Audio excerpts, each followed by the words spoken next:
విశ్వాసం ఉంచి విశ్వాసము ద్వారా నీతిమంతులుగా మనం మార్చబడ్డాం. హల్లెలూయా. యేసు రక్తము మాత్రమే కాదు, మనం విశ్వసించాం. యేసయ్య నా కోసం రక్తం కార్చాడు, నన్ను రక్షించాడు, ఆయన నా కోసం దిగి వచ్చాడు. ఆయన ఎందుకు పూర్ణ విశ్వాసం, ఆయన విశ్వసించాం. విశ్వసించిన మనము మన విశ్వాసం నుండి వెనుతిరిగిపోతామా, విశ్వాసంలో నిలిచి ఉంటామా అని ప్రభు పరిశీలిస్తున్నాడు. చూడండి, హెబ్రీయులకు రాసిన పత్రిక 10వ అధ్యాయం 37-38. ఇక కాలము బహు కొంచెముగా ఉన్నది, వచ్చుచున్నవాడు ఆలస్యము చేయకవచ్చును. నా ఎదుట నీతిమంతుడైన వాడు విశ్వాసము మూలంగా జీవించును గాని, నా ఎదుట నీతిమంతుడైన వాడు విశ్వాస మూలముగా జీవించును కానీ అతడు వెనుక తీసిన ఎడల, వెనుక తీసిన అంటే విశ్వాసములోండి వెనక్కు పోయిన ఎడల, అంటే నా మీద ఉంచిన విశ్వాసాన్ని వెనక్కు తీసుకునే ఎడల. మీరు ఒక డాక్టర్ దగ్గరికి వెళ్తే మీకు బాగాలేదు, ఎప్పుడు ఒక డాక్టర్ సంప్రదిస్తూ ఉంటారు. మీరు మరొక మీకు వ్యాధి వచ్చింది, ఆ డాక్టర్ దగ్గర బాగా కాలేదు. అప్పుడు మీరేమనుకుంటారు, ఈయన దగ్గర బాగా కావట్లేదని మరొక డాక్టర్ దగ్గరికి వెళ్తారు. అప్పుడు ఈ డాక్టర్కి మీ మీద, నేను చిన్నప్పటి నుంచి మొదటి నుంచి వాళ్ళ ఇంటికి నేను డాక్టర్గా ఉండి వాళ్ళని నేను చూసుకున్నాను, ఇప్పుడు నన్ను వదిలిపెట్టిపోయినారని మీ మీద కోపం వస్తుందా లేదా? మీ మీద ఆయాసం కలుగుతుంది. మన యేసయ్య మీద నుంచి విశ్వాసం మనం తొలగిపోతే ఆయన ఆత్మ మన యందు ఆయనకు సంతోషం ఉండదట. ఆయన మన యందు దుఃఖపడతాడు. మనం దుఃఖపడినప్పుడు మనం పొందిన రక్షణ వ్యర్థమైపోతుంది. కాబట్టి మన విశ్వాసము ఏ పరిస్థితిలో కానీ, అది ఎంత కష్టమైనా, ఎలాంటి శోధనలు వచ్చినా, ఎలాంటి దుఃఖం మనకు ఏర్పడినా, ప్రభువులో నుండి మనం వెనక్కు తిరిగిపోకూడదు. ఆయన మీద ఉన్న విశ్వాసాన్ని మనం వెనక్కు తీసుకోకూడదు. నిత్యము ఆయన విశ్వాసం ఉండాలి. సియోను కొండల వలె కదలక నిత్యము ఆయన విశ్వాసం ఉంచాలి మనం. అందుకే అలాగ విశ్వాసం ఉంచిన అబ్రాహాముకు విశ్వాసులకు తండ్రి అని పేరు పెట్టారు. హల్లెలూయా. కాబట్టి మన విశ్వాసం నుండి మనము వెనుతిరిగిపోకూడదు. మరి మన విశ్వాసంలో ఉండి నీతిమంతులుగా జీవిస్తే మనకేమైనా లాభమా? యోబు గ్రంథం 21వ అధ్యాయం 7వ వచనం.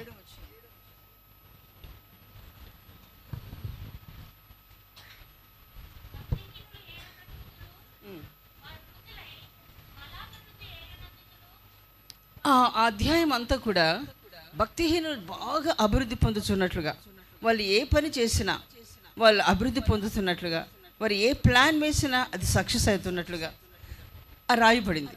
అది చూసి భక్తుడైన యోబు హృదయంలో ఒక ఆయాసం, నేను ఇంత భక్తిగా ఉన్నా కానీ నాకెందుకు ఈ బాధ?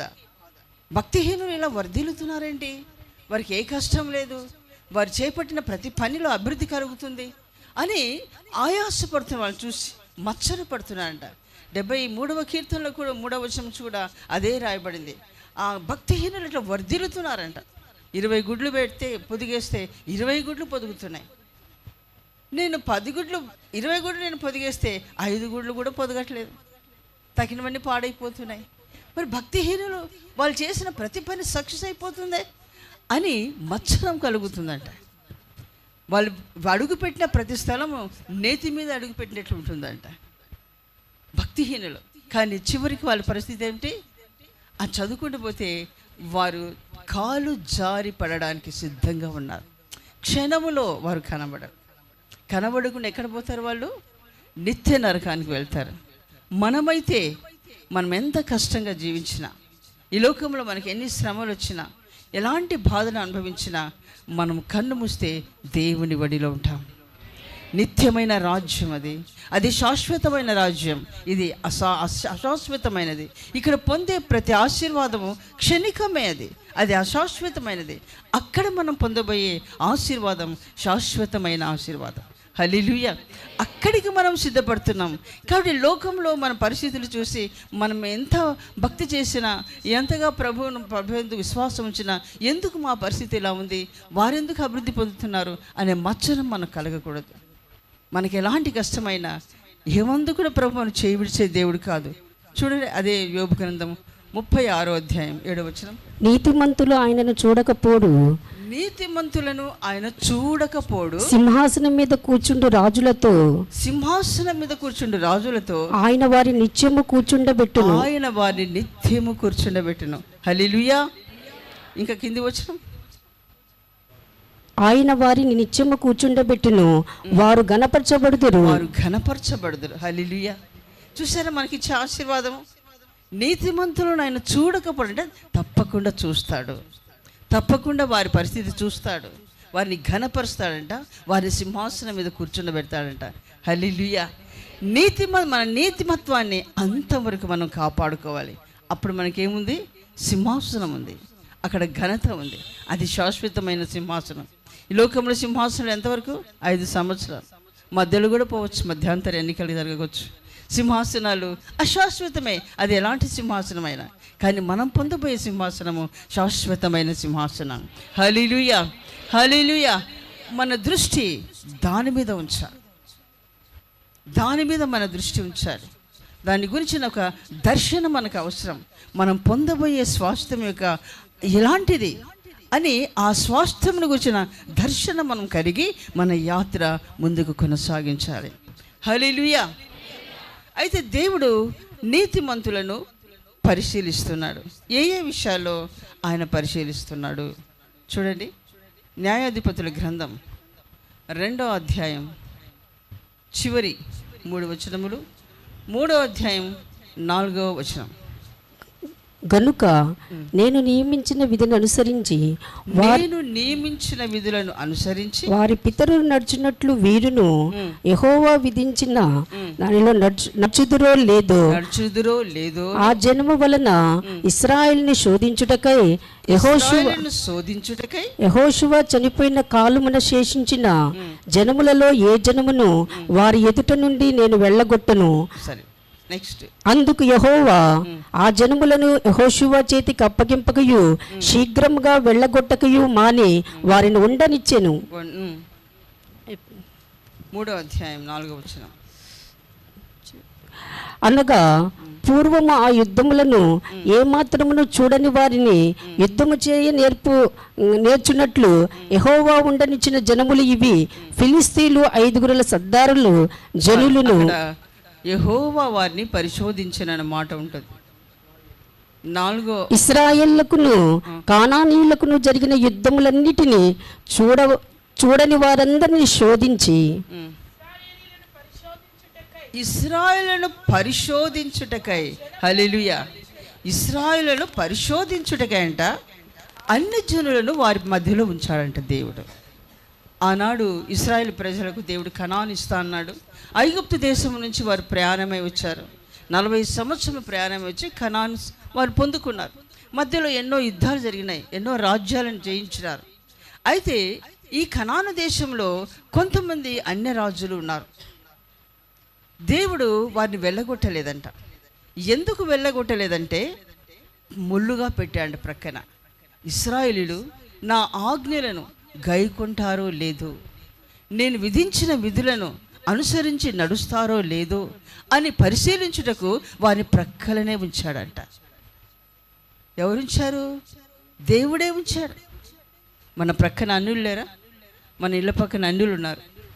వారి దీపాలు కాలుస్తుంటే టపాకులు కాలుస్తుంటే మన పిల్లలు అమ్మ నేను కాలుస్తానంటే సరే డబ్బులు ఇచ్చి కొనుక్కోపో, కాల్ చేస్తాం. అది ఆచారం, అన్య ఆచారం. సులభంగా పడిపోవడం. ప్రక్కనే పెడతాడంట దేవుడు.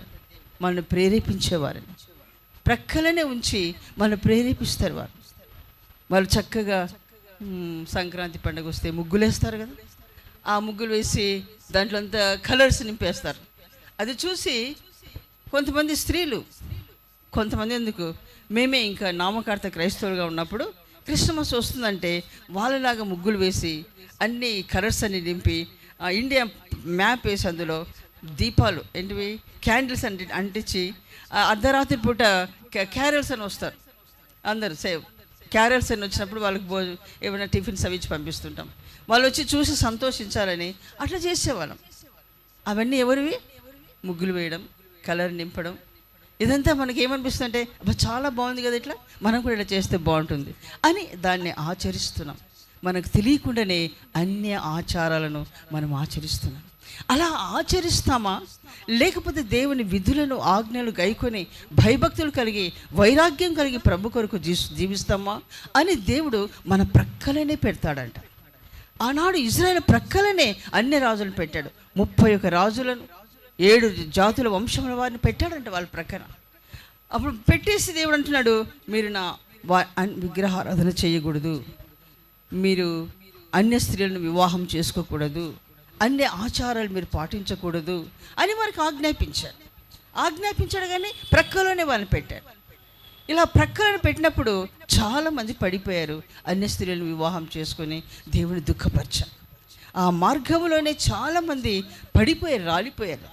ఇశ్రాయేలు ప్రజలు దేవుని ఆజ్ఞలు మీరిపోయారు. ఎందుకంటే అన్ని ఆచారాలకు గురైపోయినారు. అన్ని ఆచారాలకు మనం గురి కాకూడదు. ఈ రంగుల పండుగలు వస్తాయి కదా, కలర్స్ చేసుకుంటారు, హోలీ. ఆ హోలీ వచ్చినప్పుడు అందులో క్రిస్టియన్స్ పిల్లలు కూడా కనబడతారు, క్రైస్తవ పిల్లలు కూడా. ఒకసారి నేను ఒక వీడియో చేసి చూశాను. ఆ వీడియోలో క్రైస్తవ అమ్మాయిలు వాళ్ళతో పాటు రంగులు వేసుకొని ఎగురుతూ ఉన్నారు రోడ్లలో. ఎంత భయంకరం! తల్లిదండ్రులేమో పెంతెకోస్తు వారే, వీరు హాస్టల్లో ఉండి వాళ్ళతో కలిసి వీళ్ళు కూడా ఆడుకుంటున్నారు. అన్ని ఆచారాలు అది చూసి దేవుడికి ఎంత దుఃఖం కలిగి ఉంటుంది. మన పిల్లలు కూడా వెళ్తారు, వాళ్ళతో పాటు వెళ్ళిపోయి అంత పూసుకొని నల్లగా మసి బురద అంతా పూసుకొని ఇంటికి వస్తారు. హోలీ, ఇవన్నీ అన్ని ఆచారాలు. వీటిని మనం అనుసరించకూడదు. వీటిని అనుసరిస్తామా, లేదా దేవుని యందు భయభక్తులు కలిగి వైరాగ్యంగా ఉంటామా అని దేవుడు పరిశీలించడానికే ప్రక్కలనే పెడతాడు. మీ ఫ్రెండ్స్ పక్కలనే ఉంటారు. మీ ఫ్రెండ్స్ వచ్చి మేము పిలుస్తారు, కొద్దిసేపు ఆడుకొని వద్దాంరా, ఏం కాదు నువ్వు నిలబడు మాతో అంటే వీళ్ళు కూడా వాళ్ళతో వెళ్ళిపోతారు. తిరిగి వచ్చే లోపల అన్నీ పూసుకొని వస్తారు. ఏమరా అంటే మా ఫ్రెండ్ వాళ్ళు ఆక్కుపోయినారని చెప్తారు. ఇలాగున మనకు తెలియకుండానే ఈ అన్ని ఆచారాల్లో మనం పడిపోతుంటాం. ప్రకటన గ్రంథం 21వ అధ్యాయం 12వ వచనంలో రాయబడింది,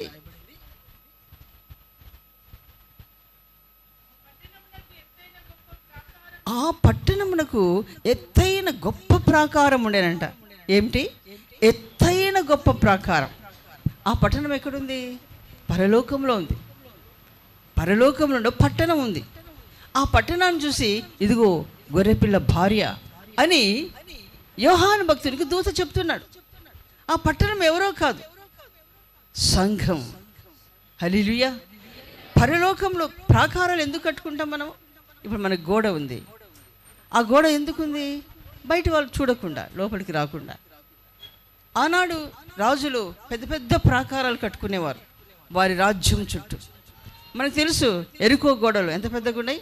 2 రథాలు, ఇటు ఒక రథం ఇటు ఒక రథం నడిచేంత పెద్ద కాంపౌండ్ వాళ్ళది, కోట గోడ. అంత గోడ ఎందుకంటే శత్రువులు లోపలికి ప్రవేశించకుండా అలాంటి గోడలు కట్టుకున్నారు ఆ దినాల్లో. మరి పరలోకంలో కూడా ఎత్తైన ప్రాకారం అంట. ఎందుకుంది పరలోకంలో ఎత్తైన ప్రాకారం? పరలోకంలో శత్రువులు ఉన్నారా? శత్రువులు? పరలోకంలో శత్రువులు లేరు కదా. పరలోకంలో శత్రువులు లేరు. ఆ ప్రాకారం మనకు మాదిరి. హల్లెలూయా. ఎందుకంటే ఆ పట్టణం ఎవరో కాదు, మనమే. పెళ్లి కుమార్తె సంఘం అనే పట్టణమే నూతన యెరూషలేము అనే పట్టణం. ఆ పట్టణానికి ఎత్తైన ప్రాకారం ఉంది. ఇప్పుడు పట్టణమైన సంఘానికి కూడా అలాంటి ప్రాకారాలు అవసరం. హల్లెలూయా. వ్యక్తిగతంగా ఒక్కొక్కరు మనం ప్రాకారాలు కట్టుకోవాలి. మన చుట్టూ ప్రాకారం ఉండాలి. శత్రువు మనలోనికి ప్రవేశించకుండా, మనము శత్రువు చేత ఆకర్షింపబడకుండా, శత్రువు మనం లాగకుండా మన చుట్టూ ప్రాకారం కట్టుకోవాలి. ఎత్తైన ప్రాకారం. ఇప్పుడు కూడా యెరూషలేము పట్టణంలో ఆ గేట్ ఎంట్రన్స్ వద్ద పెద్ద గోడ ఉంటుంది, కాంపౌండ్ వాల్ పెద్ద గోడ ఉంటుంది. అప్పుడు అలా కట్టుకునేవారు. మనం అలా కట్టుకోవాలి. అందుకే అపోస్తలుడైన పౌలు అంటున్నాడు, నేను లోకమునకును లోకము నాకును సిలువ వేయబడి ఉన్నామంటున్నాడు. హల్లెలూయా. నేను లోకానికి, లోకము నాకు సిలువ వేయబడ్డాం అంతేనే. ఇంకా లోకం నాలోకి రాదు, నేను లోకంలోనికి పోను. సున్నతి చేయబడే విషయం ఏందేమి? సున్నతి చేసినా ఒకటే, చేయకపోయినా ఒకటే. నేను ఈ విధానంలో మనం నడిస్తే చాలు అంటున్నాడు అపోస్తలుడైన పౌలు. అక్కడ ఏమిటి? మనకు లోకాన్ని మనము సిలువ వేసుకోవాలి. లోక ఆచార, లోక పద్ధతులకు, లోక ఆడంబరానికి మనము సిలువ వేసుకోవాలి. లోకం కూడా మనకు సిలువ వేయబడాలంట. అపోస్తలుడైన పౌలు అంటాడు, నాకు సిలువ వేయబడిందంట లోకము, లోకానికి నేను సిలువ వేయబడ్డాను. ఇక నాలోకి లోకం రాదు, నేను లోకంలోనికి పోను. హల్లెలూయా. అలాగున్నా మనకు ఒక ప్రాకారాన్ని మనం కట్టుకోవాలి.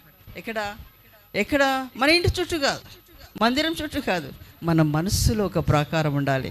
హల్లెలూయా, హల్లెలూయా.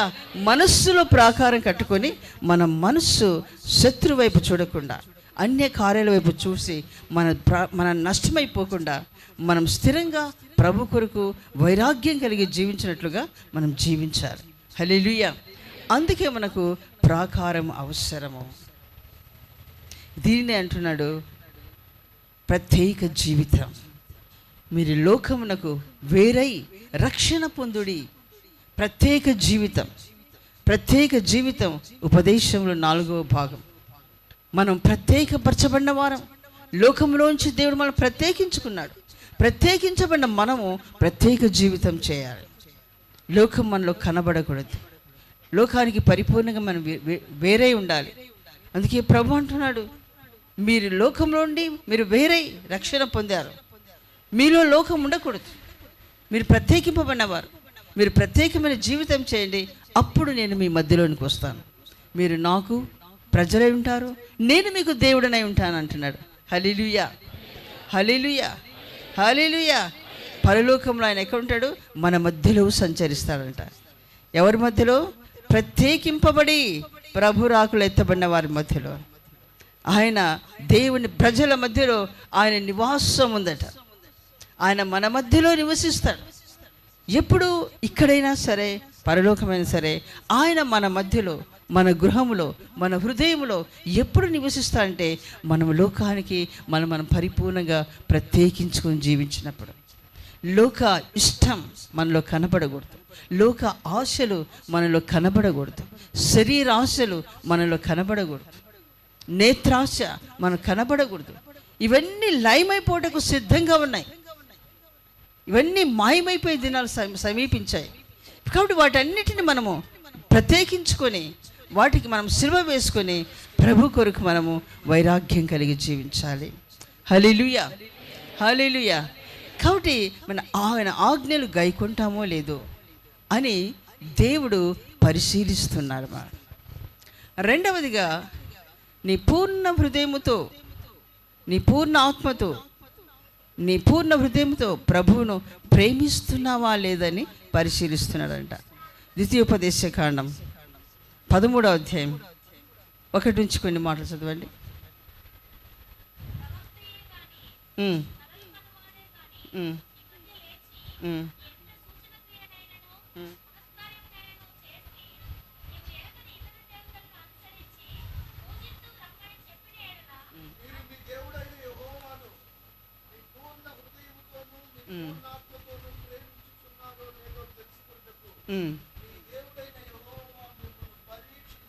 చూసారా, మనం పూర్ణ హృదయంతో ఆయన ప్రేమిస్తామా లేదా అని పరిశీలిస్తున్నాడంట. మనల్ని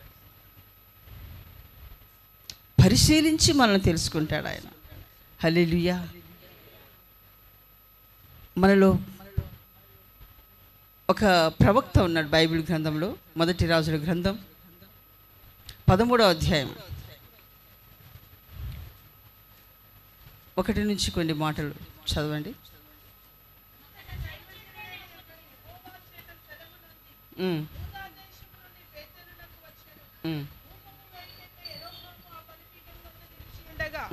ఆ దైవజనుడు యెహోవా ఆజ్ఞ చేత బలిపీఠమునకు ఈ మాట ప్రకటన చేశాను. చూసారా, ఒక దైవజనుడు ఉన్నాడు. సొలొమోను కాలంలో సొలొమోను దేవునికి ఆజ్ఞలను మీరాడు. సొలొమోను దేవుని ఆజ్ఞలు మీరి అన్య స్త్రీలను వివాహం చేసుకున్నాడు. విగ్రహారాధన చేసి దేవుని దుఃఖపరిచాడు. ఆయన అలా జీవించినందువలన దేవుడు సొలొమోను తర్వాత ఆయన రాజ్యాన్ని రెండుగా విభాగించి ఒక భాగం యెరోబాం అంటే ఒక భాగం రెహబాం సొలొమోను కుమారునికి ఇచ్చాడు. ఇంకొక భాగం యెరోబాం అని ఒక దాసునికి ఇచ్చాడు. దేవుడు కోపగించాడు. సొలొమోను చేసిన పడికి ఆయన ఆజ్ఞలు సొలొమోను పాటించలేదు, సొలొమోను మీరినాడు. అందువల్ల దేవుడు ఏం చేశాడంటే ఆయన రాజ్యాన్ని చీల్చి ఒక భాగము యెరోబాము అని చెప్పేసి ఒక దాసునికి ఇచ్చాడు. ఈ దాసుడు ఏం చేశాడంటే తన రాజ్యాన్ని కట్టుదిట్టం చేసుకోవడానికని ఇశ్రాయేలు ప్రజలు ప్రతి సంవత్సరం వారు దేవుని ఆరాధించడానికి యెరూషలేముకు వెళ్ళాలి. యెరూషలేం మందిరం ఎక్కడుంది? యూదాలో ఉంది, యెరూషలేం పట్టణంలో ఉంది. అది రెహబాము ఆధీనంలో ఉంది ఆ ప్రాంతం. కాబట్టి వాళ్ళు ఎట్లాగైనా దేవుని ఆరాధించడానికి అక్కడికి వెళ్ళినప్పుడు మరి రెహబాము అక్కడ వాళ్ళందరూ వీరి మనసును మార్చి తన వైపు తిప్పుకుంటే నా రాజ్యం తొలగిపోతుందేమనే భయంతో ఈయనేం చేశాడంటే తానున్న ప్రాంతంలోనే 2 దూడలు చేసి, ఇవే మీరు ఆరాధించవలసిన స్థలము, మీరు ఎక్కడికి వెళ్ళకండి, ఇక్కడే ఆరాధించండి అని చెప్పేసి దూడలు చేసి పెట్టాడు. ఇశ్రాయేలు ప్రజలు అలాగే ఒప్పుకొని ఆ దూడలను ఆరాధించడం మొదలుపెట్టారు. అప్పుడు దేవుడి కోపం వచ్చి ఒక యవ్వనమైన ప్రవక్తను అక్కడికి పంపించిన ప్రవక్త వెళ్ళి యెరోబామును ఖండిస్తున్నాడు. నువ్వు చేస్తున్న పని ఏమిటి? నువ్వు చేస్తున్న చాలా తప్పు అని, ఆ బలిపీఠము బుగ్గి అయిపోతుంది, కాలిపోతుంది అని చెప్పేసి ఆయన ఖండించి ప్రవచిస్తాడు. అక్కడ ప్రవచించినప్పుడు అలాగే ఆ బలిపీఠం కాలిపోతుంది. ఆ సమయంలో అక్కడ బలి అర్పించడానికి యెరోబాము సిద్ధంగా ఉండి ఈయన వచ్చి నేను చేస్తున్న కార్యాన్ని అడ్డగిస్తున్నాడు, నాకు విరోధంగా మాట్లాడుతున్నాడు అన్న కోపంతో ఆయన చేయి చాపి ఆయన పట్టుకోండి ఆయన అని చెప్పేసి చేయి చాపుతాడు. ఎప్పుడైతే చేయి చాపాడో ఆ చెయ్యి ఎండిపోతుంది, ఎండిపోయి కదలకుండా అలాగే ఉండిపోతుంది. వెంటనే యెరోబాము భయమైపోయి నా చెయ్యి బాగు చేయమని బ్రతిమలాడతాడు. ఆ యవన ప్రవక్త ఆ చెయ్యిని బాగు చేస్తాడు. బాగు చేసిన తర్వాత ఆ బలిపీఠం కూడా పగిలిపోతుంది. అప్పుడు యెరోబాము, దైవజనుడా నువ్వు మా ఇంటికి వచ్చి ఆహారం తిను, నీకు నేను కానుకలు ఇస్తానన్నాడు. నీ కానుకలొద్దు, నీ ఆహారం వద్దు, నేను వెనుతిరిగి చూడకూడదు, ఇక్కడ భోజనం చేయకూడదని దేవుడు నాకు ఆజ్ఞాపించాడు అని చెప్పి ఆయన వెళ్ళిపోతాడు. ఆయన వెళ్ళిపోతున్న సమయంలో ఆ ప్రాంతంలో ఒక ముసలి ప్రవక్త ఉంటాడు.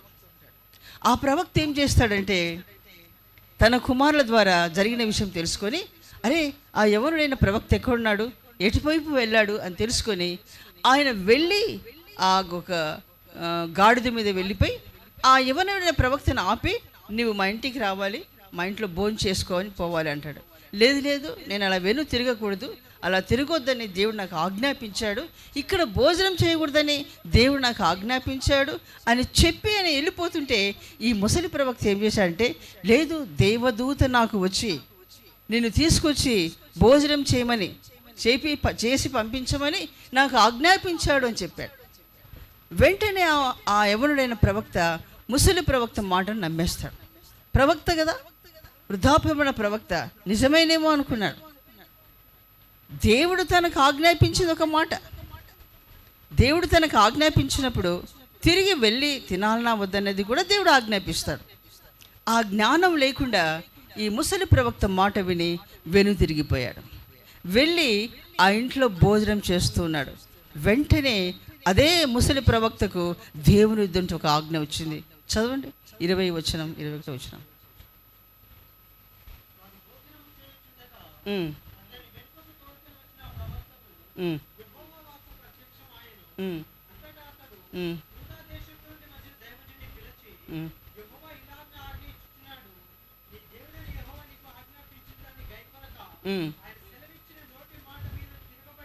చూసారా, ఎవరికి ఇచ్చాడు ఈ వాక్?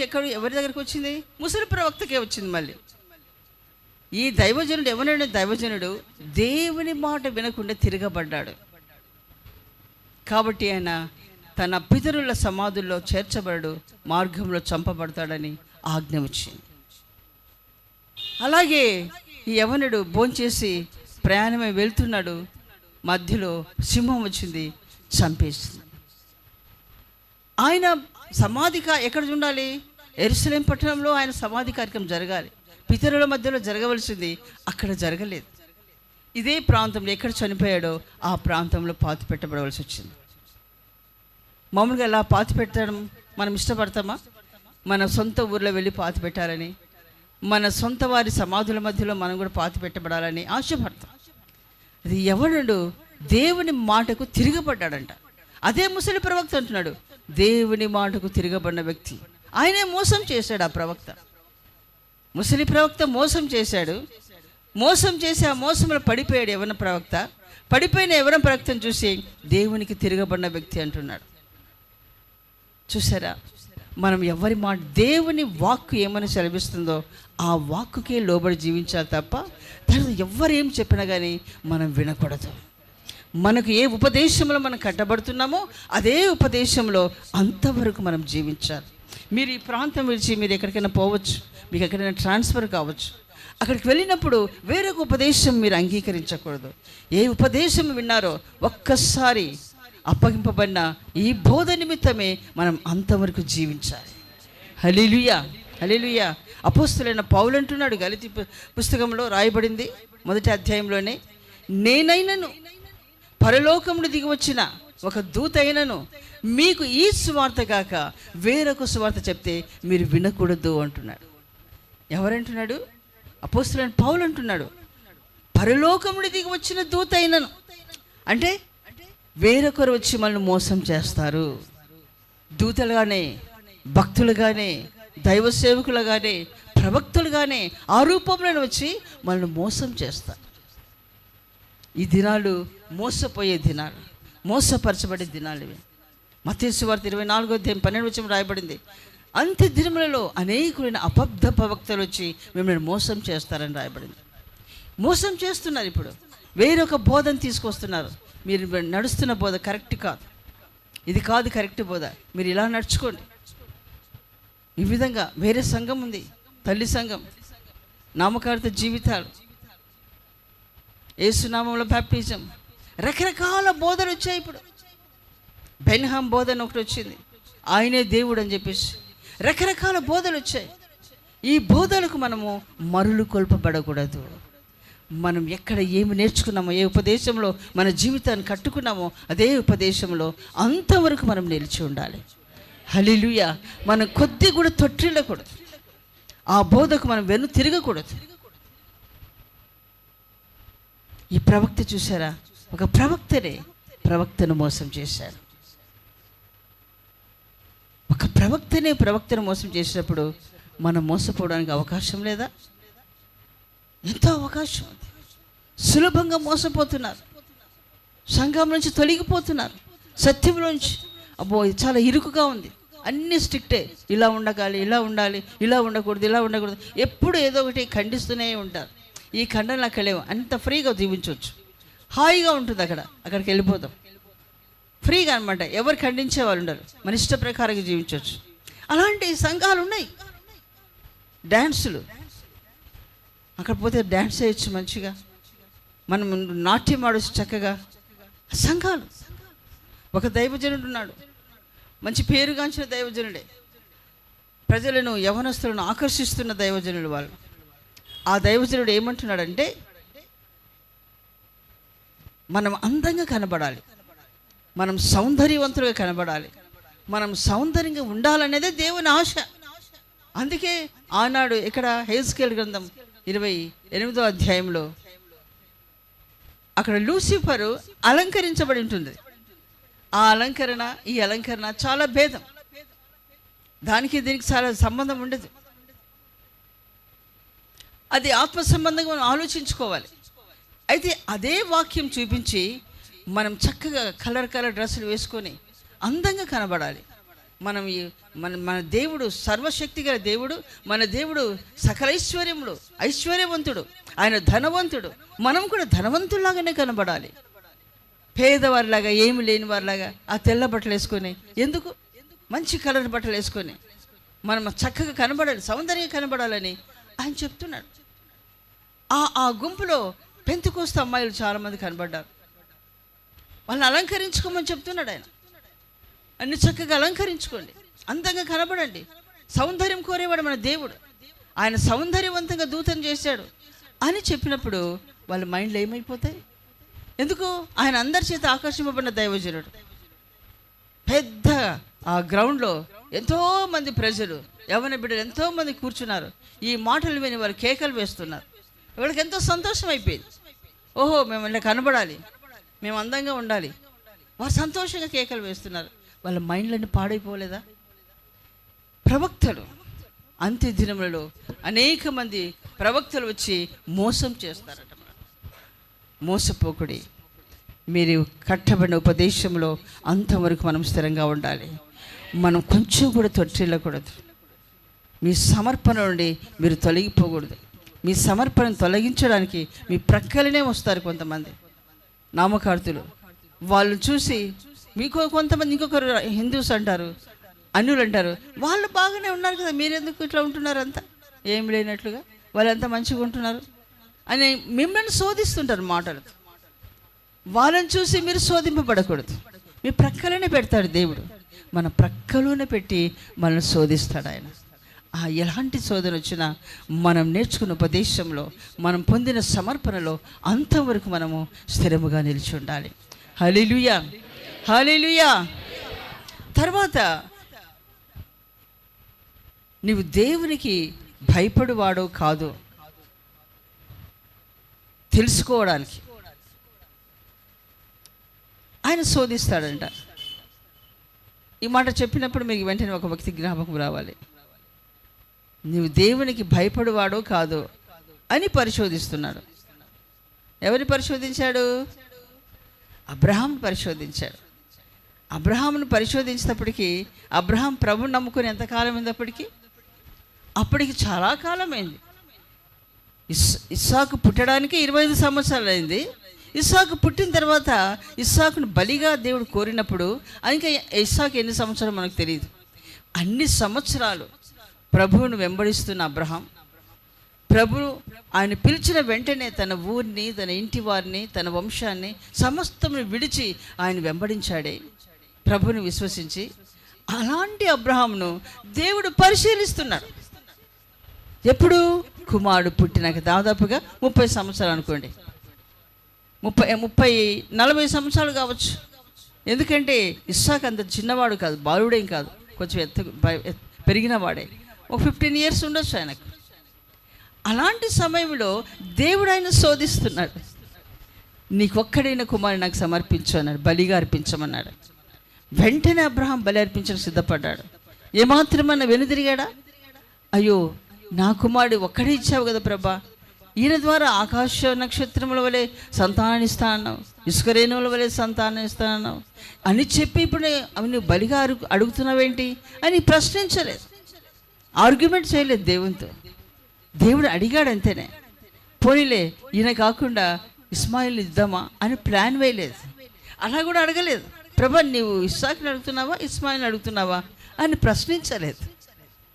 ఏమి ప్రశ్నించలేదు ఆయన. వెంటనే ఒప్పుకున్నాడు అంతేనే, సిద్ధపడ్డాడు. ఆ రాత్రి ఆయన అంత సిద్ధపరచుకొని ఆ గాడిద మీద తన కుమారుని కూర్చోబెట్టుకొని పని మనుషులు తీసుకొని బయలుదేరినాడు. ఎక్కడికి? కొంత దూరం, 3 దినాల ప్రయాణం. ఒక రోజులో పోయి అక్కడ పోయి బలి అర్పించడం కాదు, 3 దినముల ప్రయాణం. ఈ 3 దినముల ప్రయాణంలో అబ్రహాం మనసు మారొచ్చేమో. ప్రయాణంలో కుమారుని చూసి ఏడ్చి హృదయంలో దుఃఖం కలిగి అయ్యో ఈ కుమారుని నేను అర్పించాలా అని బాధ కలిగి చివరికి మనసు మార్చుకుంటాడేమో. పరిశోధిస్తున్నాడు దేవుడి పైనుంచి. అందుకని అంత సమయం ఇచ్చాడు. మళ్ళీ 3 దినముల ప్రయాణం, అంత సమయం. ఈ 3 దినముల ప్రయాణంలో ఆయన మనస్సు మాత్రం వెనుతిరగలేదు. హల్లెలూయా. అందుకే ఆయన విశ్వాసులకు తండ్రి అని పేరు పెట్టబడ్డాడు. అబ్రహాం వెనుతిరగలేదు. అబ్రహాం వెళ్ళాడు, కత్తి ఎత్తాడు అంతేనే. ఏమని కత్తి ఎత్తాడు తెలుసా? కత్తి ఎత్తేటప్పుడు ఆయనకు ఒకటే విశ్వాసం. ఎందుకు? దేవుడు నాకు వాగ్దానం చేస్తాడు, ఈ కుమారుని ద్వారానే నాకు సంతానం ఇస్తా అన్నాడు. కానీ తప్పకుండా ఇస్తాడు. ఎట్లాగూ? ఒకవేళ నేను చంపినా మళ్ళీ బ్రతికించి ఈ కుమారుని ద్వారా నాకు సంతానం ఇస్తాడు. హల్లెలూయా. మృతులను సహితము లేపుటకు శక్తిగల దేవుడని విశ్వసించి బలి అర్పించాడంట ఆయన. ఎంత విశ్వాసం చూశారు అబ్రహాంకు. ఆయన మృతి చనిపోయిన తర్వాత కూడా నా కుమారుని లేపి ఈ కుమారుని ద్వారానే నాకు సంతానం వాగ్దానాన్ని నెరవేరుస్తాడు అని విశ్వసించి కత్తి ఎత్తాడు. దేవుడు దిగి వచ్చాడు. ఇప్పుడు నీవు నాకు భయపడువాడవని తెలుసుకున్నానన్నాడు. చూసారా, ఇంతకాలం మరి దేవుడు అబ్రహాం ఆయనకు భయపడవాడని తెలుసుకోలేదా? ఎన్ని విషయాలు లోబడి ఉన్నాడు అబ్రహాం. కానీ ఇప్పుడు అంటున్నాడు, ఇప్పుడు నేను తెలుసుకున్నాను అంటున్నాడు. ఎలాంటి పరీక్ష అది? మనకు అలాంటి పరీక్ష వచ్చింది అనుకోండి, నిలబడతామా మనము?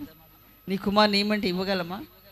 అబ్బో నేను ఇవ్వలేను, ఇంకా వేరే ఏమో అడుగు ప్రభా ఇస్తాను, నేను కుమార్ని అయితే ఇవ్వలేను, నా కుమార్తెను అయితే ఇవ్వలేను, సేవకు సమర్పించలేను, నేను ఇంకా వేరే ఏమైనా డబ్బులు ఇమ్మంటే ఇస్తాను తప్ప నా బిడ్డ నేను సేవకు ఇవ్వలేను, నా కుమార్ని సేవకు సమర్పించలేను అని సమర్పణ హృదయం లేని వారు చాలామంది.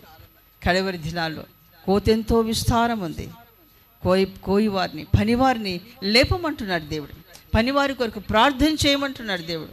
పనివారు కావాలి దేవునికి. విస్తారమైన కోత ఉంది.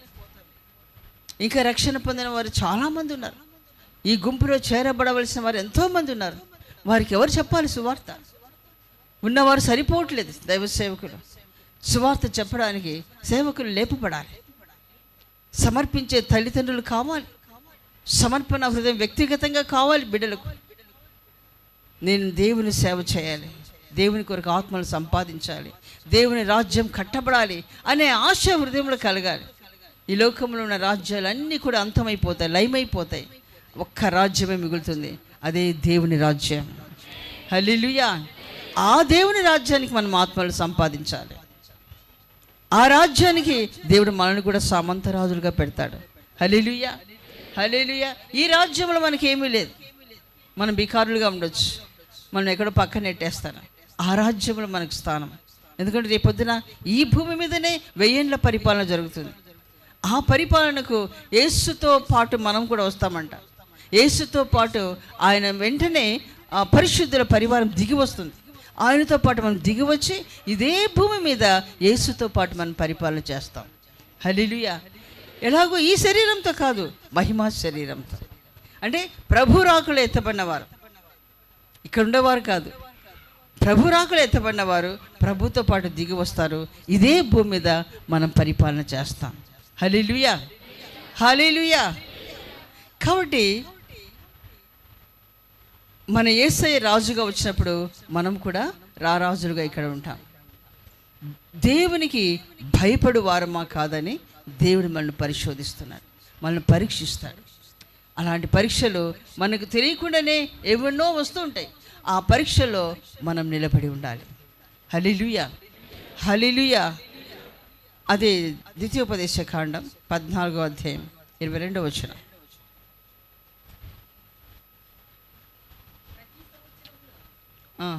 ప్రతి సంవత్సరమున నీ విత్తనముల పంటలో 10వ భాగమును ఆవశ్యకంగా వేరుపరచవలెను. నీ దినములన్నిటిలో నీ దేవుడైన యెహోవాకు నీవు భయపడ నేర్చుకున్నట్లు నీ దేవుడైన యెహోవా తన నామమునకు నివాస స్థానముగా ఏర్పరచుకున్న స్థలమున ఆయన సన్నిధిని దశమ భాగం ఇమ్మని చెప్తున్నాడు ఇక్కడ. ఏమని? ఎలాగూ దేవునికి భయపడ నేర్చుకున్నట్లు దశమ భాగం ఇవ్వాలి. అంటే దశమ భాగం ఇచ్చినప్పుడు ఎలా ఉండాలి? దేవునికి భయపడు వారమని నేర్చుకోవాలంట మనం. అంటే భయం కలిగి ఇవ్వాలంట. దశమ భాగం ఇచ్చేవారు ఎవరు? దేవునికి భయపడు వారే దశమ భాగం ఇస్తారు. దేవునికి భయపడు వారే దేవుని ఆజ్ఞలకు లోబడతారు. దశమ భాగం దేవునిది, ఆయన సన్నిధి తీసుకురావాలని లేఖనాలు సెలవిస్తున్నాయి. అలాంటప్పుడు ఇప్పుడు ఇక్కడ ఏమంటున్నాడు? దేవుని యందు ఎవరికైతే భయం కలిగి ఉంటారో వారే దశమ భాగం ఇస్తారు. దేవునికి భయము కలిగి దశమ భాగం మనం ఇవ్వాలి. దశమ భాగం మనం ఇవ్వట్లేదంటే దేవుని భయం మనకు లేదని అర్థం. ఆయన పరిశీలిస్తున్నాడు పైనుంచి. అదే సామెతల గ్రంథం 3వ అధ్యాయం 9వ వచనం. నీ రాబడి అంతటిలో ప్రథమ ఫలమును నీ ఆస్తిలో భాగమును ఇచ్చి యెహోవాను ఘనపరచు. అప్పుడు దశమ భాగం ఇచ్చి దేవుని ఘనపరచాలంట. దశమ భాగం ఏమిటి? భయపడి ఇవ్వాలి. రెండవది ఘనపరుస్తూ ఇవ్వాలి. మనం దేవునికి దశమ భాగం ఇస్తున్నామంటే భయపడుతున్నాం దేవునికి. రెండవదిగా దేవుని ఘనపరుస్తున్నామని అర్థం. మనం ఇవ్వట్లేదంటే ఆయనను ఘనపరచట్లేదు, ఆయనకు భయపడట్లేదని అర్థం మనం. కాబట్టి దశమ భాగం విషయంలో దేవుడు మనల్ని పరిశీలిస్తున్నాడు. నీకు 1000 రూపాయలు జీతం, 10,000 జీతం, 10,000లో 1000 రూపాయలు దశమ భాగం. సులభంగానే ఇస్తారు 1000 రూపాయలు. కొద్ది రోజులకు 50,000 జీతం వస్తుంది. అప్పుడు 5,000 దశమ భాగం ఇవ్వాలి. అమ్మో 5,000 ఇవ్వాలనా, ఇంత ఇవ్వాలనా, సర్లే మరి ఇవ్వకపోతే మళ్ళీ కష్టం, దేవుడికి కోపం వస్తుందేమో, ఇస్తారు. రిటైర్మెంట్ అవుతారు, 40 లక్షలు వస్తాయి. 40 లక్షలు ఎంత దశమ భాగం? 4 లక్షలు. 40 లక్షల దశమ భాగం 4 లక్షలు. 4 లక్షలు దేవుడికి ఇవ్వాలనా? అయ్యో నేను ఒక ప్లాట్ సిద్ధంగా పెట్టుకున్నానే, నేను రిటైర్మెంట్ అయినాక నాకు వచ్చే డబ్బుతో ప్లాట్ నేను రెడీగా పెట్టుకున్నాను. ఆ ప్లాట్కు ఈ 4 లక్షలు కలిస్తే కానీ నాకు ప్లాట్ రాదు. ఇప్పుడు ఏం చేయాలి? దశమ భాగంగా ఇవ్వాలనా లేదా ఆ ప్లాట్ కొనుక్కోవాలనా? దేనికి ప్రిఫరెన్స్ ఇస్తున్నాం మనం? దశమ భాగం దేవునిది. హల్లెలూయా. దేవునిది. దేవునికి మనం భయపడి ఆయన నామాన్ని ఘనపరుస్తూ ఇస్తే దేవుడు మనకు అంతగా 2 అంతలుగా ఇస్తాడు. హల్లెలూయా. ఆకాశ వాకిళ్ళు పట్టజాలని దీవెనలతో నింపుతా అంటున్నాడు ఆయన. మామూలుగా దీవెనలు దశమ భాగం క్రమంగా ఇచ్చేవారిని మీలో ఉండొచ్చు, చాలామంది ఇస్తూ ఉండొచ్చు. అలా ఇచ్చేవారి జీవితాల్లో మనం అబ్జర్వ్ చేస్తే క్రమక్రమంగా వాళ్ళు వదిలితూనే ఉంటారు. ఆ దశమ భాగం దీవెన అది చాలా. ఆకాశవాకుని పట్టజాలని దేవుని ఇస్తా అన్నాడు ఆయన. తప్పకుండా ఇస్తాడు. నన్ను శోధించండి, ఇచ్చి నన్ను శోధించండి. ఏమని? దశమ భాగం నాకు ఇచ్చి నేను మిమ్మల్ని ఆశీర్వదిస్తానో లేదో నన్ను శోధించండి అంటున్నాడు ఆయన. అలా శోధించి మనం ఆశీర్వదింపబడాలి. హల్లెలూయా. శోధించడం కాదు కానీ ఆయన ఆజ్ఞ ఇది. ఆయనకు భయపడాలి, ఆయన నామాన్ని ఘనపరుస్తూ మనం దశమ భాగం ఇవ్వాలి. అప్పుడు మనం దీవించబడతాం. హల్లెలూయా. హల్లెలూయా. అలా ఇచ్చి దీవించబడ్డవారు చాలామంది ఉన్నారు. ఒక ఆయన మెడ్రాస్లో ఒక మ్యాట్ షాప్ అని ఒకటి ఉంటుంది. మెడ్రాస్ స్టార్టింగ్లోనే ఉంటుంది ఒక షాప్. ఏం షాప్ అది? అది పేరు ఏదో ఉంది. ఆయన చిన్న గోనె సంచులు అమ్మడం ప్రారంభించాడు, వ్యాపారం. ఒక దైవ సేవకుని దగ్గరికి వెళ్ళి, అయ్యా నాకు ఇలాంటి వ్యాపారం లేదు, నాకు జీవనోపాధి లేదంటే ఆ దైవ సేవకుడు ఏం చేశాడంటే ఆయనకు ఒక గోనె సంచి ఇచ్చి, ఇది అమ్ము, దీన్ని అమ్ముకొని దీనిలో దశమ భాగం తీసుకొచ్చి నాకు ఇవ్వమన్నాడు. సరే అలాగే వెళ్ళి ఆ గోనె సంచి అమ్మినప్పుడు ఆ వచ్చిన డబ్బులో దశమ భాగం ఇచ్చాడు. ఇప్పుడు తగ్గిన డబ్బుతో మరొక గోనె సంచి కొనుక్కోపోన్నాడు. అలాగ గోనె సంచులు అమ్మడము, దాన్ని అమ్మి దాంట్లో దశమ భాగము క్రమంగా దైవ సేవకునికి ఇస్తూ వచ్చాడు ఆయన. అలా ఇస్తూ వచ్చి ఇప్పుడు ఆయన పెద్ద కోటీశ్వరుడు అయిపోయాడు. గోనె సంచుల వ్యాపారం చేశాడు. దశమ భాగం నమ్మకంగా క్రమంగా ఇచ్చినందువలన ఆయన పెద్ద వ్యాపారస్తుడు అయిపోయాడు. ఏదో ఎంఏ జాకబ్ మ్యాట్స్ ఏదో ఉంటుంది, ఎంట్రన్స్లోనే ఉంటుంది పెద్ద బోర్డు అక్కడ మెడ్రాస్లో. ఆయన పెద్ద షాప్. ఇవన్నీ కూడా అక్కడ నుండి వచ్చేటివి మ్యాట్స్. పెద్ద పెద్ద షాప్ అది. ఇప్పుడు ఆ కన్వెన్షన్ ఇక్కడ మెడ్రాస్లో టీపీఎం కన్వెన్షన్ జరిగితే ఆ కన్వెన్షన్కు కొత్త చేపలు ఆయనే సప్లై. ఎన్ని చేపలు అవసరమో ఆయన చేపలు సప్లై చేస్తాడు ఫ్రీగా, డబ్బుల కోసం కాదు, ఫ్రీగా సప్లై చేస్తాడు. ఇప్పుడు ఆయన ఎలా ఉన్నాడంటే ఆయన దశమ భాగం ఇవ్వడు, ఆయనే దశమ భాగం తీసుకుని తక్కిన డబ్బంతా దేవునికి ఇస్తున్నాడు. హల్లెలూయా. హల్లెలూయా. దేవుడు అంతగా ఆయన ఆశీర్వదించాడు.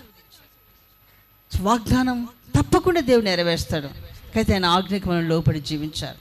మనం లోబడి జీవించామా తప్పకుండా దేవుడు తన వాగ్దానాన్ని మన పట్ల నెరవేరుస్తాడు. హల్లెలూయా. అబ్రహాము లోబడ్డాడు కదా. లోబడ్డప్పుడు ఇప్పుడు ఎలాగుంది? ఇసుక రేణువుల వలె, ఆకాశ నక్షత్రం వలె ఆ సంతానం వర్ధిల్లిందా? ఇజ్రాయెల్ దేశం అంతా వాళ్ళే, మొత్తం అబ్రహాం సంతానమే. అక్కడే కాదు, ఇంకా చాలా దేశాల్లో చెదరిపోయి ఉన్నారు ఆ సంతానం. దేవుడు ఆశీర్వదిస్తాడు. మనం ఆజ్ఞలకు లోబడి జీవించాలి. దశమ భాగం మనకు దేవుడు సమృద్ధిగా ఇచ్చి మనల్ని శోధిస్తాడు. కొన్నిసార్లు ఇవ్వకుండా శోధిస్తాడు, కొన్నిసార్లు ఇచ్చి శోధిస్తాడు. ఏ శోధనైనా మనం జయించాలి. హల్లెలూయా. ఇవ్వలేదని వెనుతిరిగి పోకూడదు, విశ్వాసం నుండి తొలగిపోకూడదు. విశ్వాసంతోనే ఆయన సన్నిధిలో నిలిచి ఉండాలి. ఇచ్చినాడని చెప్పేసి అబ్బాయి నాకు ఇంకే నా జీవితం మారిపోయింది ఇంకేమని హాయిగా మనం జలసా చేసుకుంటూ దేవుని సన్నిధిని మర్చిపోయి దేవుని ఆజ్ఞలు మీరితే అది కూడా నష్టమే. కాబట్టి ఆయన పరిశోధించినప్పుడు ఆ పరిశోధనలో మనం నిలబడి జయించాలి. హల్లెలూయా. హల్లెలూయా. ఒకసారి సౌలు రాజు దేవునికి ఆజ్ఞలకు లోబడి ఎంతో భయభక్తులు కలిగి జీవించిన వ్యక్తి. అయితే ఆయన ఏం చేశాడంటే హృదయం నిండా దావీదు మీద కసి, కక్ష, అసూయ, ద్వేషం పెంచుకొని ఆయన వెంటాడడం మొదలుపెట్టాడు. రాజ్యము, రాజ్యకార్యాలను మరచి, దేవుని ఆజ్ఞలను మరచి వెంటాడి ఆయన పగ తీర్చుకోవడమా దీంట్లో పడిపోయాడు. అలా చేయడం వల్ల మొట్టమొదట ఆయన ఆ దేశంలో ఆయనతో దేవుడు మాట్లాడడం మానేశాడు. ఇప్పుడు పెద్ద యుద్ధం వచ్చి ఉంది ఆయన ముందు. ఆ యుద్ధంలో నేను యుద్ధం చేయాలన్నా వద్దా అని అడుగుదామంటే ఎవరు లేరు అక్కడ. సమూయేలు ప్రవక్త చనిపోయాడు. దేవుడు ఆయనతో మాట్లాడట్లేదు. ఎందుకంటే హృదయం నుండి ద్వేషం ఉన్న వారితో దేవుడు మాట్లాడతాడా?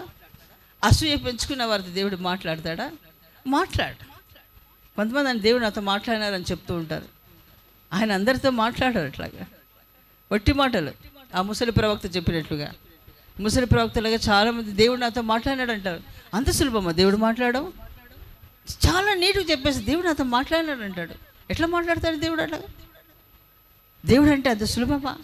ఆయన సర్వశక్తి గల దేవుడు, మహాపరిశుద్ధుడు. ఆయన మాట్లాడాలంటే ఎంత పరిశుద్ధత మనకు అవసరం. అమర్షా మహాపరిశుద్ధుడు. ఆయన సౌలుతో మాట్లాడడం మానేశాడు. ఇప్పుడు ఏం చేయాలి? ఆయన కర్ణపిశాచి గల వారిని, సోద చెప్పేవారిని దేశంలో వెళ్ళగొట్టాడు ఒకనాడు. ఇప్పుడు ఏం చేశాడు తెలుసా? అయ్యో, నా కొరకు ఎవరైనా సోద చెప్పేవారు ఉన్నారేమో, స్త్రీని వెతకండి, నేను సోద చెప్పించుకుంటా, నాతో దేవుడు మాట్లాడట్లేదు, నేను యుద్ధం చేయాలన్నా వద్దా నేను కనుక్కుంటాను అని అంటున్నాడు. వెనుతిరిగిపోయాడు. ఆయన ఆజ్ఞలను మీరి దేవుని దుఃఖపరిచి తను దేవునికి దూరం అయిపోయి తను చేసిన నిబంధననే పగలగొడుతున్నాడు. ఆయన సౌలు మొదటి రాజు. దేవుడు మొట్టమొదటి రాజుగా ఎన్నుకున్నాడు ఇశ్రాయేల్ ప్రజలకు. సొలొమోను మందిరం కట్టాడు. వారిని దేవుడు ఘనపరిచాడు. ఎంతనో ఘనపరచబడిన వారు దేవుని దుఃఖపరిచి వారి జీవితాలు నష్టపరుచుకున్నారు. నిత్య నరకానికి వెళ్ళిపోయారు వాళ్ళు. ఇక్కడ దేవుడు మనల్ని పరిశీలించినప్పుడు, మన చుట్టూ ప్రజలను పెట్టి ఆయన పరిశోధించినప్పుడు మన జీవితాన్ని మనం కాపాడుకోవాలి. మనం ఎక్కడ తొట్టిల్లకూడదు. ఆయన ఆజ్ఞలను మనం ఖచ్చితంగా పాటించాలి. ఆజ్ఞ నుండి మనము తొలగిపోకూడదు. ద్వితీయోపదేశకాండం, అదే ద్వితీయోపదేశకాండం 23వ అధ్యాయం 22వ వచనం చూడండి.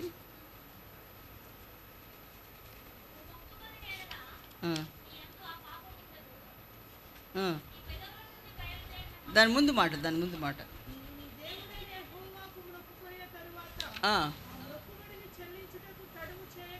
చూసారా? మ్రొక్కుకొనిన తర్వాత మ్రొక్కుబడి చెల్లించుటకు తడవు చేయకూడదు.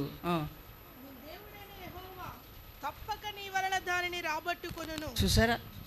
నీవు మొక్కుకుంటావు, ప్రభా నా కుమారుడు పాస్ అయితే నేను ఇంత ఇస్తాను దేవునికి అని మొక్కుకుంటావు కానీ పాస్ అయిన తర్వాత ఇస్తున్నావా?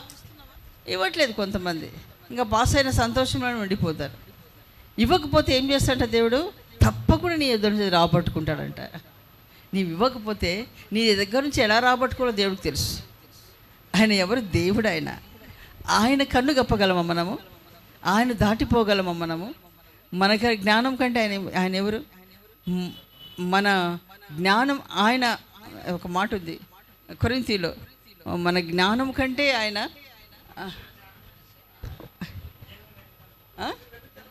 వెర్రితనం గొప్పదంట. దేవుని వెర్రితనమే గొప్పదంట మన జ్ఞానం కంటే. కాబట్టి ఆయన కన్ను కప్పలేం మనం, ఆయన దాటిపోలేం మనం. ఆయన అన్నీ చూస్తుంటాడు. ఆయన ఆకాశం నుండి ఆయన కను దృష్టి మనందరినీ చూస్తుంది. మన హృదయమునే కాదు, మననే కాదు, మన హృదయాన్ని ఆయన పరిశీలిస్తున్నాడు. హల్లెలూయా. పరిశీలించి మనం ఎవరో తెలుసుకొని ఆయన మనల్ని ఆశీర్వదిస్తున్నాడు. హల్లెలూయా. 13వ అధ్యాయం ద్వితీయోపదేశకాండం 13వ అధ్యాయం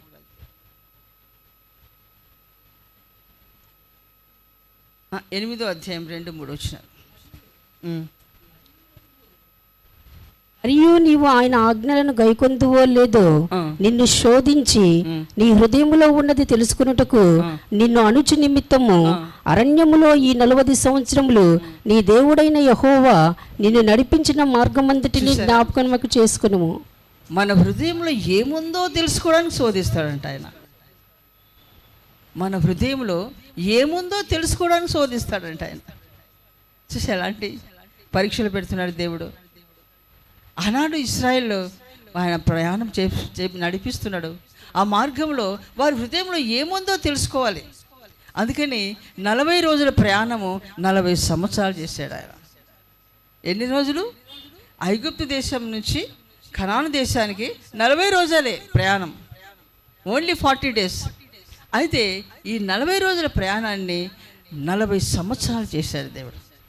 అంటే సంవత్సరాలు గడిచే కొద్దీ మనుషులు మారిపోతుంటారు, ఆలోచన విధానం మారిపోతుంటుంది. మీ హృదయంలో ఏముందో తెలుసుకోవడానికి ఆయన పరిశోధిస్తున్నాడంట. ప్రయాణంలో రకరకాల శోధనలు వాళ్ళకి వచ్చాయి. ఎర్ర సముద్రం దాటారు కదా. ఎర్ర సముద్రం దాటడం మామూలు విషయం అది. అసలు ఐగుప్తు నుంచి బయటికి రావడానికే 10 అద్భుతాలు. ఎన్ని అద్భుతాలు, భయంకరమైన అద్భుతాలు అవి.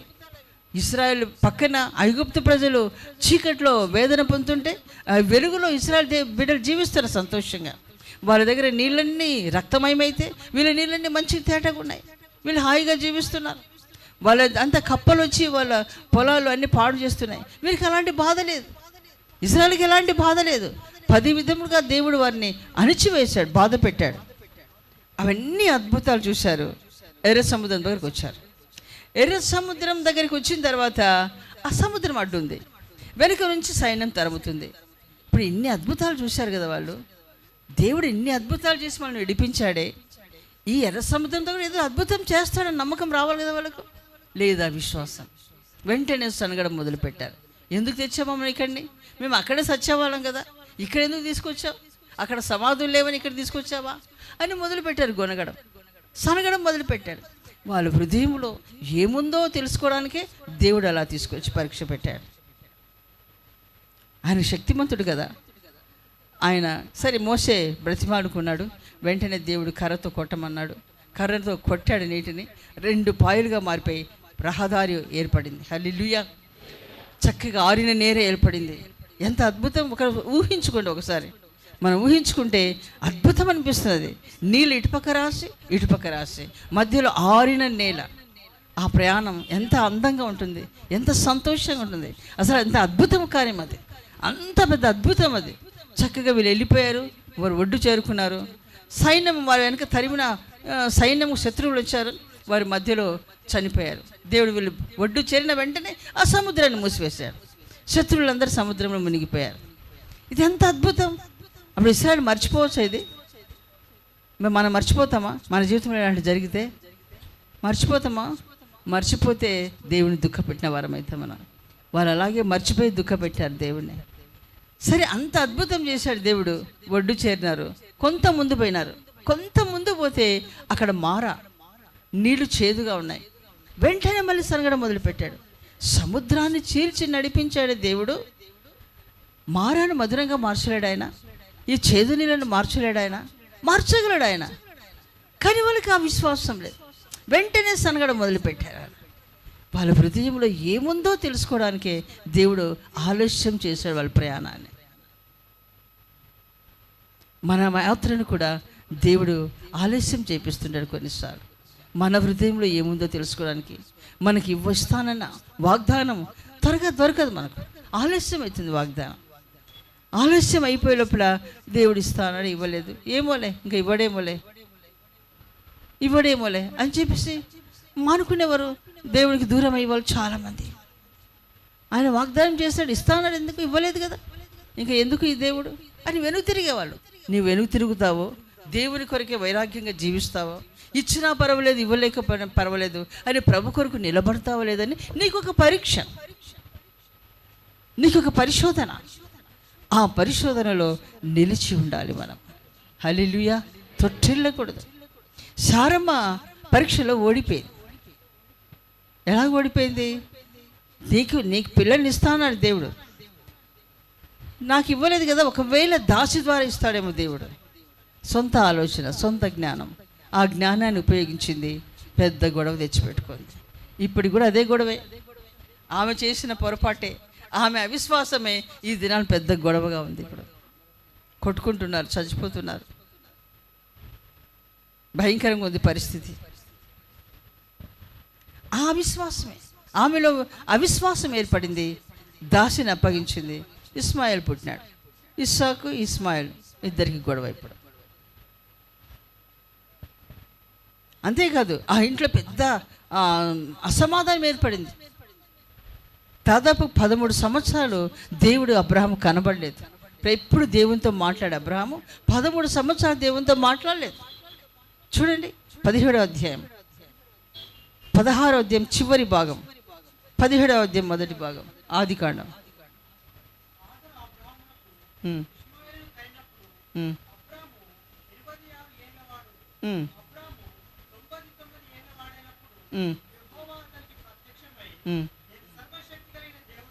అది 17వ వచనమా, 17వ అధ్యాయమా? ఇది మనం టాలీ చేసుకుంటే దాదాపుగా 13 సంవత్సరాలు డిఫరెంట్ వస్తుంది.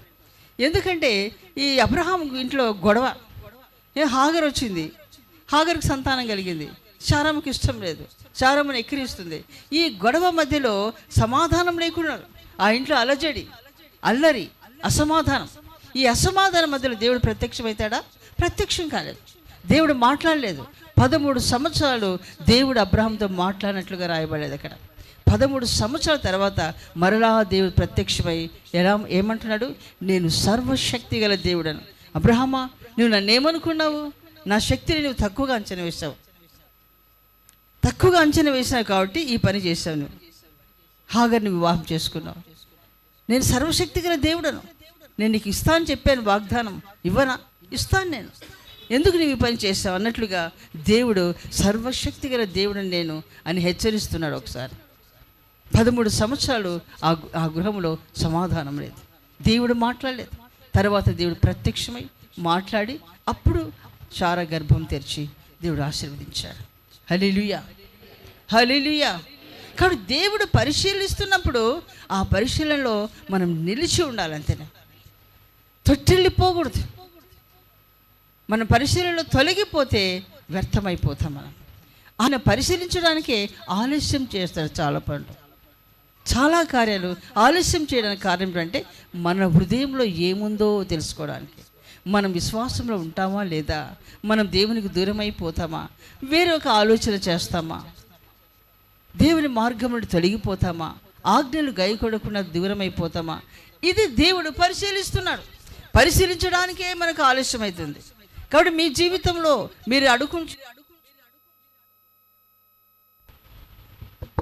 మీరు ప్రార్థిస్తున్న విషయాలు ఏమైనా నెరవేరట్లేదా? ఆలస్యంగా అవుతుందా? ఆలస్యమైతే మీరు కలవరపడద్దు. దేవుడు మిమ్మల్ని పరిశీలిస్తున్నాడు. దేవుడు నన్ను పరిశోధిస్తున్నాడు. ఈ పరిశోధనలో నాకు జయము ప్రభువా, నేను జయించాలి. నేను మీకు ఇష్టంగానే జీవించాలి.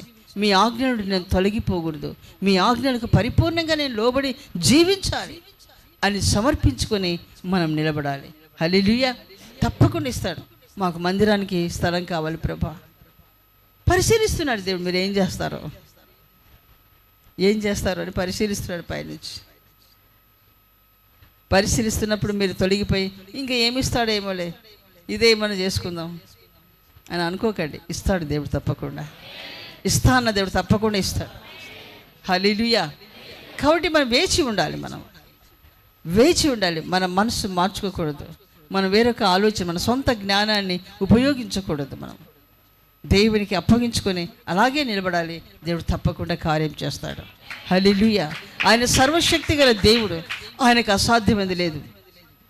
మనుషులకు సమస్తం అసాధ్యమే.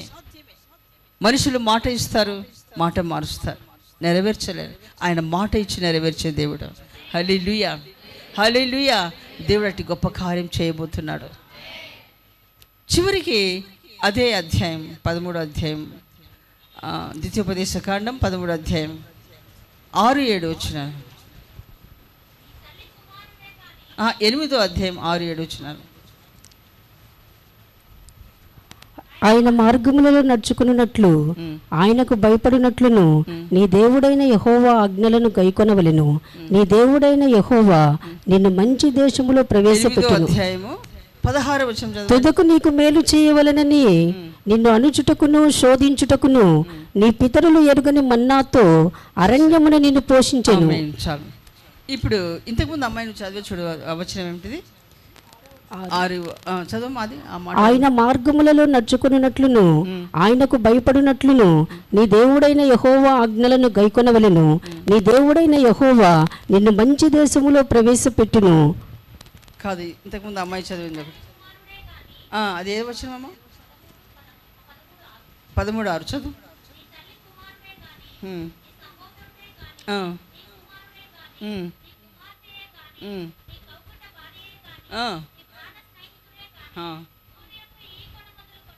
ఆకున వరకు ఎవరు నిన్ను శోధించినా నీవు శోధనలో పడకూడదు.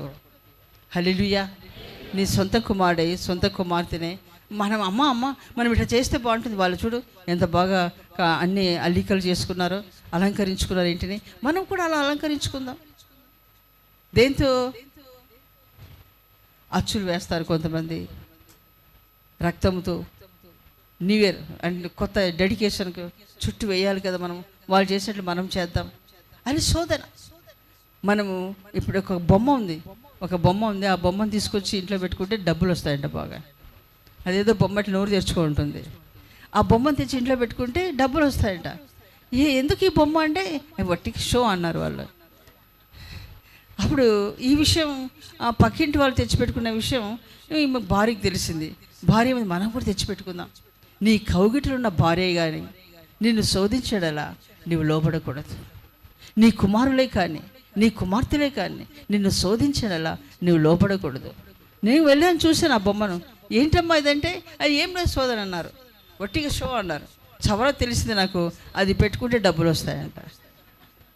డబ్బులు వస్తాయో పోతాయో తెలియదు, మరి ఉన్నవి కూడా పోవచ్చు. కానీ ఇలాంటివన్నీ కూడా మనం శోధింపబడకూడదు. అదొక విగ్రహం, అది విగ్రహం, అది ఆ విగ్రహానికి మనము లోపడకూడదు. ఇంకా చేతికి ఏదైనా కట్టుకుంటే దేవుడు డబ్బులు వస్తాయంటారు. ఇలాంటివన్నీ చాలా ఉన్నాయి. ఇలాంటి విషయాల్లో మనం లోబడకూడదు. మనం దేవుని భయభక్తులు కలిగి ఏదొచ్చినా మనకు దేవుని ద్వారానే రావాలి, ఆయన ఆజ్ఞ రూపంగానే రావాలి తప్ప ఇలాంటి కార్యాల ద్వారా మనకి ఏమి రాకూడదు. అలా వచ్చినా అది వ్యర్థం, అది మోసం, అది లోక పద్ధతి, లోకస్తులకు సంబంధించింది. కానీ మనకు అలాంటివి రాకూడదు, మనం అలాంటి వాటిని ఆశించకూడదు. అలాంటి డబ్బు మన ఇంటికి వచ్చినా కూడా అది వ్యర్థమే, అది నష్టమైపోతుంది. కొంతమంది దైవ సేవకులు తెలియకుండా ఇంతకుముందు కూడా ఇలాగే డబ్బులు అంటే 1,00,000 రూపాయలు కడితే 10 లక్షలు వస్తాయి అని ఏమో చెప్పారు అని చెప్పి చేసుకుని దానికి డబ్బులు సంపాదించి ఆ విశ్వాసులు అందరికి చెప్తే విశ్వాసులు కూడా అరే డబ్బులు 1,00,000 కొడితే 10 వస్తాయి, 10 లక్షలు కదా, బాగానే ఉంది, 1,00,000 ఇస్తూ వచ్చారు. అలా వచ్చి చివరికి ఏమైపోయింది, ఐజియా పాస్టర్ అని ఒక ఆయన గుడ్డైన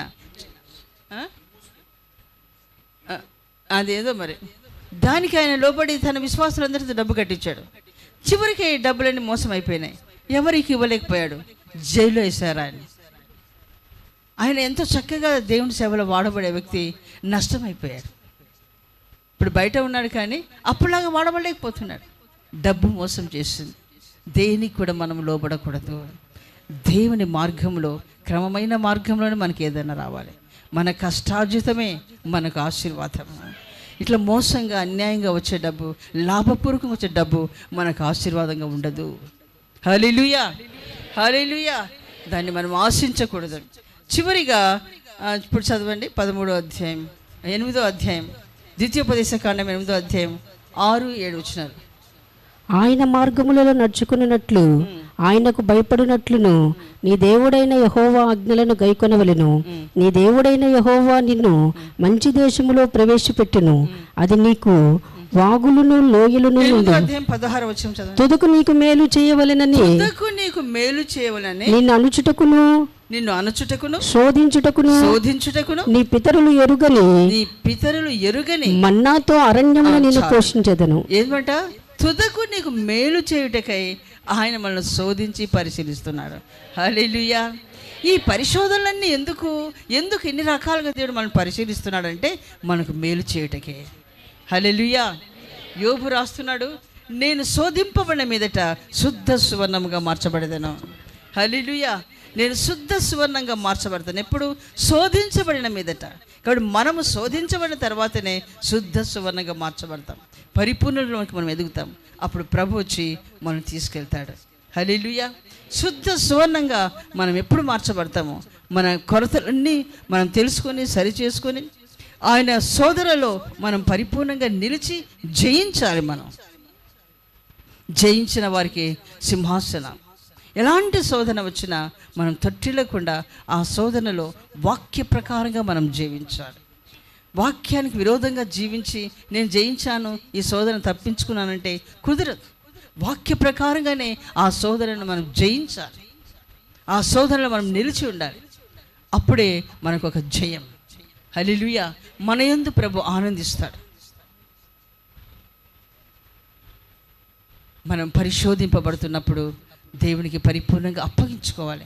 ప్రతిదినం దేవా, ఈ దినం నాకు వచ్చే శోధన, ఈ దినం నాకు వచ్చే పరిశోధనలో నేను నిలిచి ఉండాలి. మీ చిత్తమే నేను చేయాలి. మీ చిత్తమునకు వ్యతిరేకంగా నేను నడుచుకోకూడదని మనం ప్రభుకు ప్రతిరోజు ఆయన సన్నిధిలో ప్రార్థన చేసుకొని ఆ శోధనను మనం జయించాలి. శోధన జయించాలంటే మనకేం కావాలి? ప్రార్థన జీవితం అవసరం.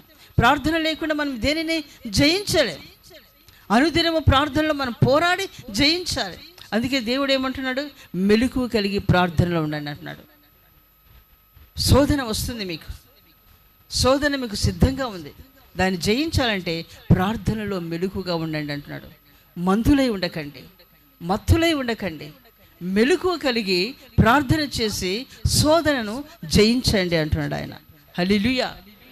లూకా 21:36 మనం మెలకువ కలిగి ప్రార్థన చేసి శోధనను జయించాలి.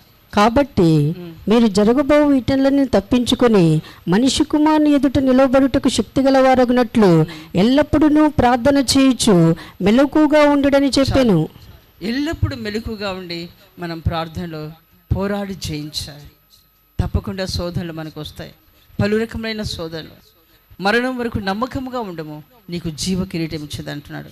10 దినముల శ్రమ, 10 దినముల శ్రమ, మరణం వరకు నమ్మకంగా ఉండము, జీవ కిరీటం. ఎందుకు 10 దినములు అంటే? ఈలోగా జీవితం ఎంతకాలం? కొద్ది కాలమే మనకు శ్రమ. ఈ దినంలో అయిన తర్వాత మనం ప్రభుతో నిత్యం శాశ్వత కాలం యుగ యుగములు ప్రభుతో మనం జీవించబోతున్నాం. హల్లెలూయా, హల్లెలూయా.